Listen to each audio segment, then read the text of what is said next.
Сарыөзөн командасынын күйөрмандары алыскы казак жергесинен деп дагы айтсак болот. Биздин анык күйөрманыбыз Самат мырза дал ушул Казакстан жергесинен айтылган мына оюнга карата келдиңиз агай, Ооба, арнайы келип атам осы оюнга көрүүгө, отпускамды тууралап, осы Сарыөзөн командасын 3 жылдан бери көрүп келемин.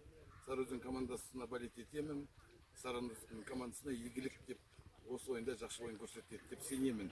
Самат мырза, сиз өзүңүз атта дайыма минип жүрбөсөңүз, өзүңүз көкпар ойнобосоңуз, кандайча кызыгуу болуп калды? Жаш кезимде мингем да, атам деген чопан болгон, анан 30 жыл болду мен беттим атка деген.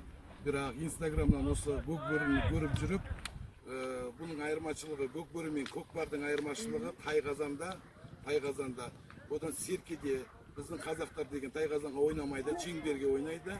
Одан несі, оның қызығы жоқ, мен шын деген оларды қарамаймын, олардың ойыншылар мен даже көрмеймін, шыны керек. Чынын айтканда, айтқанда, сиз көкпар эмес, көкбөрү үчүн осыны арнайы келип атам, ооба.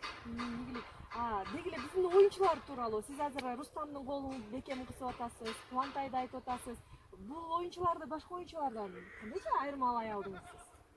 Бул оюнчулардын өзү көкбөрүдө өзүнүн бир нерлери бар, орундары бар.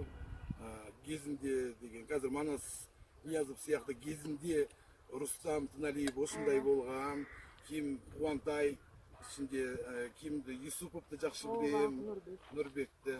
Анан Фархатты билем, бул жигиттердин баары Суусамырдан чыккан жигиттер да. Мен айтып атам, урматтуу күйөрмандар, айтып атам, агай өзү Казакстандан келиптир, Кыргызстандын областын мына ушу көкбөрүгө байланыштырып, ат башы деп билип атат, Суусамыр деп билип атасыз, агай? Ооба. Сизге дагы ийгилик каалайбыз. Сиздин командаңыз утсун анда. Рахмат. Биздин командабыз утсун. Биздин командабыз утсун. Рахмат. Рахмат.